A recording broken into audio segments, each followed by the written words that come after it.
ಯಶವಂತ ಪಾಟೀಲ್ ಗೌಡ ಇಂಡಿ ಕ್ಷೇತ್ರದ ಮತಕ್ಷೇತ್ರದ MLA ಇಲ್ಲಿ ಕೂತಿರ್ತಕ್ಕಂಥವ್ರೆಲ್ಲ ರೈತರಲ್ಲ ಅಂತೇಳೋ. ಮತ್ತೆ ಏನಂತಂದ ರೈತರಲ್ಲ ಅಂದ್ರ ಅಲ್ಲೋ ಅರವುಚ್ಚಿ ಕಬ್ಬಿನ ಬೆಲೆ ಕೇಳ್ಬೇಕಂತೇಳಿ ನಾವು ಹೋರಾಟ ಮಾಡಕೈತಿ 9 ದಿವಸ ಆತ್ರ. ಅಂದ್ರೆ ಏನು ಜೀವಂತ ಇದೆಯೋ ಏನು ಸತ್ತಿಯೋ? ನೀನು ಒಬ್ಬ ಕಾಂಗ್ರೆಸ್ ಪಕ್ಷದ ನಿನ್ನ ಮುಖ್ಯಮಂತ್ರಿಗೆ ಚಡ್ಡಿ ಸಡ್ಲಾಗೈತೆ, ನಿನ್ನ ಚಡ್ಡಿ ಸಡ್ಲಾಗಿಲ್ಲ ಏನ ಅರವುಚ್ಚಿ? ಹಂಗೆ ಅರವುಚ್ಚಿ ಹಂಗೆ ಮಾಡಿ 10,000 ಮಂದಿನ ಕಾರ್ಖಾನೆಗೆ ಹೋಗಿ ನಾ ಚಾಲೂ ಮಾಡ್ಸೋದು ನಿನಗೆ ದಮ್ ಎತ್ತರ 10,000 ಮಂದಿನ ಕರ್ಕೊಂಬಂದು ಇಲ್ಲಿ ಬೆಂಬಲ ಕೊಡಾಕೋ ಇನ್ನೂ ಒಂದು 200 ರೂಪಾಯಿ ಹೆಚ್ಚಾಕೈತಿ. ಏನೇನು ಶಾನೆ ಆಯ್ತು ತಲೆಯದು ಬರೋಬರಿ ಐತಿಲ್ಲ ನಿಂದ. ರುಚಿ ಹಂಗೆಲ್ಲ ಮಾತಾಡಕ್ ಹೋಗ್ಬೇಡ. ನೋಡು ನಾವ ಒಂದ ಕರೆ ಕೊಟ್ರ ನಿನ್ನ ಬೀದಿ ಒಳಗೆ ಅಡ್ಡಾಡೋದು ಕಠಿಣ ಆಕೈತಿ. ಹಂಗೆ ರುಚಿ ಹಂಗೆ ಮಾತಾಡ್ಬೇಡ. ಮುಖ್ಯಮಂತ್ರಿ ಇವತ್ತು ಬೆಲೆ ನಿಗದಿ ಮಾಡ್ತಾನೋ, ಕಾರ್ಖಾನೆ ನೀ ಏನು ಚಾಲೂ ಮಾಡಿಸ್ತೀವಿ? ಮಾಲಕರು ನಾವು ಅದು ನಿಂದ ಕಾರ್ಖಾನೆ ನಾವು ಕಬ್ಬು ಬೆಳೆದು ನಮ್ಮಿಂದ್ರ ಕಾರ್ಖಾನೆಗಳದಾವು ನಾವು ಚಾಲೂ ಮಾಡಿಸ್ತು ಗೊತ್ತೈತಿ. ಮುಚ್ಕೊಂಡು ಇರ ಅಟ್ಟ ಶನಿ ಅದಿ ಅದನ್ನೆಲ್ಲ ಉಡಾಪಿತನ ಬಿಟ್ಟ ಹೋರಾಟನ ಗೌರವಿಸು. ಇವತ್ತು ತಪ್ಪಾಗಿದೆ ಕ್ಷಮೆ ಕೇಳ. ನಾಳೆ ನಿನಗೆ ಯಾವ ಈಗೇನು ಓಟ್ ಹಾಕಿ ಕಳಿಸಿದಾರ ಅವ್ರು ನಿನ್ನ ತಲೆ ಮೇಲೆ ಚಪ್ಪಲ್ ಇಡ್ತಾರ. ಅವಾಗ ಅಳ್ಕೋತ್ ಕುಂಡಾಕ್ ಹೋಗ್ಬೇಡ. ಮನ್ಯಾಗ ಹುಚ್ಚಿ ಹಂಗ 10,000 ಮಂದಿ ಕಾರ್ಖಾನೆ ಕರ್ಕೊಂಡು ಬಂದ್ ಮಾಡ್ತಿ. ಏನಾರು ಹುಚ್ಚಿ ಇಲ್ಲ. ಇಡೀ ಲಕ್ಷಾಂತರ ಜನ ಜನಾಂದೋಲನ ಆಗತೈತೆ.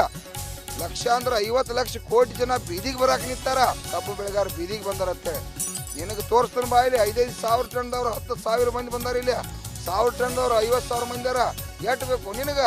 ನೀ ಎಟ್ ಕಬ್ಬು ಬೆಳಿತಿ ನಿನಗೇನು ಗೊತ್ತೈತೆ? ಅರವುಚ್ಚಿ ಹಂಗೆ ಮಾಡಕ್ ಹೋಗ್ಬೇಡ. ರೈತರಿಗೆ ಕ್ಷಮೆ ಕೇಳು, ರಾಜ್ಯದ ಮುಖ್ಯಮಂತ್ರಿಗೆ ಕ್ಷಮೆ ಕೇಳು. ಚಂದಂಗೆ ಬದುಕ. ಇಲ್ಲ ಅಂದ್ರೆ ಬೀದಿ ಒಳಗೆ ಬಡ ತೆಗದಾರ ಮಂದಿ. ಏನೋ ರೈತರಿಗೆ ರೊಕ್ಕ ಸಿಗ್ಬೇಕಾಗೈತಿ. ಕಬ್ಬು ಬೆಳೆದ ನಾವು ಸಾಯತ್ತು 10,000 ಮಂದಿ ಕಾರ್ಖಾನೆ ಹೋಗ್ಕೋ ಚಾಲೂ ಮಾಡಕ್ ಹೋಗ್ಕನತ್ತೆ. ನೀನು ಗುಂಡಾಗಿರಿ ಅಲ್ಲ ನಿಮ್ಮ ಅಲ್ಲೇ ಮನ್ಯಾಗ ಇಟ್ಕೋ. ನಮ್ಮ ಸುತ್ತ ನಡೆಯಂಗಿಲ್ಲ. ನಾವು ಕೊಟ್ಟಿರ್ತಕ್ಕಂಥ ಭಿಕ್ಷೆ ಐತಿ ನಿನಗೆ, ಮತದಾನದ ಭಿಕ್ಷೆ. MLA ಇದೀನಿ. MLA ಅಂದ್ರೆ ಭಾರಿ ಅಂತ ತಿಳ್ಕೊಂಡೆ.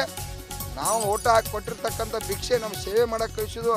ಮುಚ್ಕೊಂಡು ನಾಯಿ ಕುಣಿ ಹಂಗೆ ಮನ್ಯಾಗಿರ. ಇಲ್ಲ ಅಂತಂದ್ರೆ ಕ್ಷಮೆ ಕೇಳು. ಮುಖ್ಯಮಂತ್ರಿಗೆ ಕೇಳಕಚ್ಚ. ಏನೋ 9ನೇ ದಿನ ಇವತ್ತು ಗುರ್ಲಾಪುರದಲ್ಲಿ ಹೋರಾಟ ಪ್ರಾರಂಭ ಆಗಿದೆ. ಇದು ಐತಿಹಾಸಿಕ ಹೋರಾಟ. ಈ ರಾಜ್ಯ ಸರ್ಕಾರ ಕೇಂದ್ರ ಸರ್ಕಾರನ ಕಣ್ತಗಿಸಿ ಈಗಾಗಲೇ 2 ಸಲ ಮಂತ್ರಿಗಳು ಹೋಗಿ ಬಂದು ನಿನ್ನೆ ಕೂಡ ಮಂತ್ರಿಯವರು ಬಂದು ನಂದು ತಪ್ಪಾಗಿದೆ ಕ್ಷಮೆ ಇರಲಿ, ದಯವಿಟ್ಟು ತಾವು ನನಗೆ ಒಂದು ಅವಕಾಶ ಕೊಡ್ರಿ, ನಾನು ಇದು 100% ಸಮಸ್ಯೆ ಬಗೆಹರಿಸ್ತಾನೋ, ಏನು ನಿಮ್ಮ ಹೋರಾಟ ಬೆಲೆ ನಿಗದಿದ ಆ ಜವಾಬ್ದಾರಿ ಹೊರ್ತನ ಅಂತೇಳಿ ಭಾಳ ವಿನಂತಿ ಮಾಡ್ಕೋತಾ ಇವತ್ತು ನಾವು ರಾಷ್ಟ್ರೀಯ ಹೆದ್ದಾರಿಗೆ 50 ಲಕ್ಷ ಜನ ಬರ್ತಾ ಇದ್ದೀವಿ. ಅದನ್ನು ಕೂಡ ನಾವು ತಾತ್ಕಾಲಿಕವಾಗಿ ವಾಪಸ್ ಪಡೆದ್ವಿ. ಯಾಕಪ್ಪ ಅಂತಂದ್ರೆ ಸರ್ಕಾರಕ್ಕೆ ಗೌರವ ಕೊಡ್ಬೇಕಂತೆ. ಸರ್ಕಾರ ಸುಮಾರು ಐತಂದ್ರೆ ನಾವು ಸುಮಾರಿಲ್ಲ, ಅನ್ನದಾತರು ಸುಮಾರಿಲ್ಲ, ಕರುಣೆ ಐತೆ ನಮಗೆ. ಯಾಕಂದ್ರೆ ಮುಖ್ಯಮಂತ್ರಿ ಪ್ರತಿನಿಧಿ ಕಳಿಸಿ ಕೈ ಮುಗಿತನೋ ತಪ್ಪಾಗೈತೆ ಅನ್ನುವಂಥ ಮಟ್ಟಕ್ಕೆ ಸರ್ಕಾರ ಬಂದಾಗ ಅದಕ್ಕೆ ಗೌರವ ಕೊಡ್ತಕ್ಕಂಥದ್ದು ನಮ್ಮದ. ಇವತ್ತು ಮುಖ್ಯಮಂತ್ರಿ ಅವ್ರು ಇದನ್ನು ಗಂಭೀರವಾಗಿ ತಗೋಬೇಕು. ರೈತರ ಎಲ್ಲ ರೀತಿ ಯುದ್ಧಕ್ಕೆ ರೆಡಿ ಆಗ್ಯಾರ. ರೈತರು ಬೀದಿ ಒಳಗೆ ನಿಂತಾರ. ಲಕ್ಷಾಂತರ ಜನ ಇವತ್ತು ನಿಮಗೆ ಸ್ವೀಟ್ ಕೊಟ್ಟು, ನಾಡಿನ ಜನತೆಗೆ ಸ್ವೀಟ್ ಕೊಟ್ಟು ಅವ್ನು ಬೀದಿ ಒಳಗೆ ಕೂತ್ರ ಈ ರಾಜ್ಯ ಸರ್ಕಾರಕ್ಕೆ ಕೇಂದ್ರ ಸರ್ಕಾರಕ್ಕೆ ಮರ್ಯಾದಿಲ್ಲ. ಇವತ್ತು ಮುಖ್ಯಮಂತ್ರಿ ಅವ್ರೇನು ನಮ್ಮ ಬೇಡಿಕೆ ಐತಿ, ನಾವು 3,500 ರೂಪಾಯಿ ಇಟ್ಟಿದ್ದೀವಿ. ಈಗಾಗಲೇ ಅವ್ರು 3,000 ರೂಪಾಯಿ ಕೊಡ್ತಾರೆ. 3,200 ರೂಪಾಯಿಗೆ ಬಂದರು.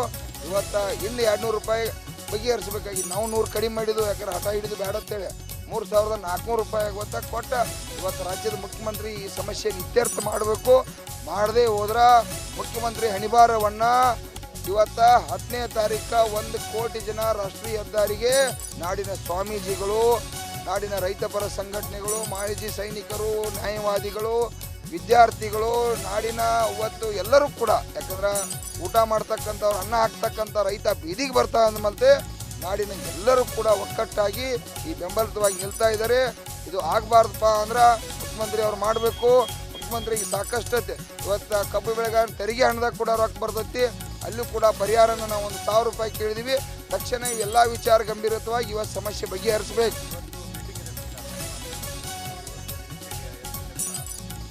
ನಿರೀಕ್ಷೆ ನಾವಂತೂ ನಿರೀಕ್ಷೆ ಇಟ್ಟೇನೆ ಹೋರಾಟ ಮಾಡ್ತಾ ಇದ್ದೀವಿ. ಅದು ನಮ್ಮ ಹೋರಾಟದ ಧರ್ಮ. ಆದರೂ ಇವರು ಕಾರ್ಖಾನೆಯವರು ಮಂಡು ಕೂಡ ಅದಾರ.